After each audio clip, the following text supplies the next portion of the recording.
नकोय मला. ठीक आहे, उद्या मी परीक्षा जिंकलो का नाही मग तू खा, तोपर्यंत मी खातो. तुझी हीच इच्छा आहे ना की त्या परीक्षेला येऊ नये आणि श्रावणीच तुझी असिस्टंट व्हावी? ठीक आहे, मी नाही येणार त्या परीक्षेला.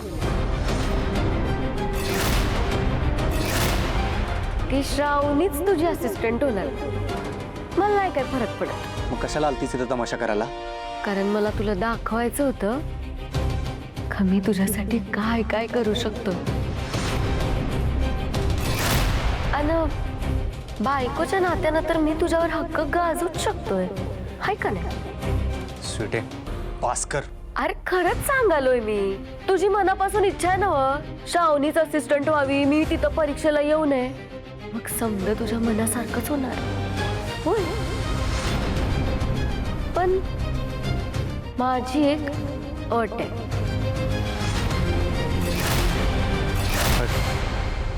कसली अट? शुभू, तू समद्यांसमोर मला प्रपोज करायचं, समद्यांसमोर मला वचन द्यायचं का तू फक्त माझ्याशीच लगीन करणार आहे ना, आणि तुझं माझ्यावर लई लई लई लई प्रेम आहे. हे जर तू करणार असेल ना तर मी नाही येणार परीक्षेला. हाय कबूल?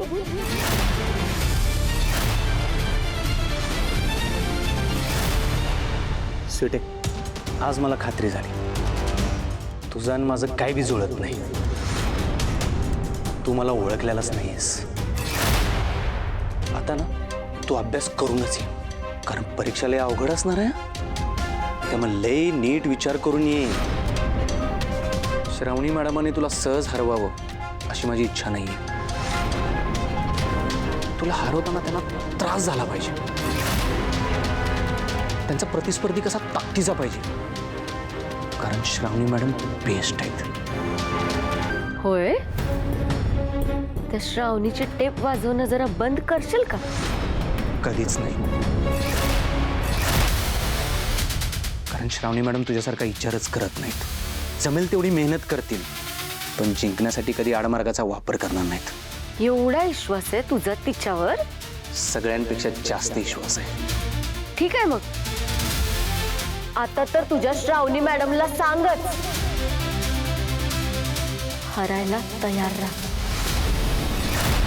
कारण तिच्या समोर स्वीटी येते, ते पण पूर्ण तयारीनिशी. आता तर ही परीक्षा मी जिंकणार.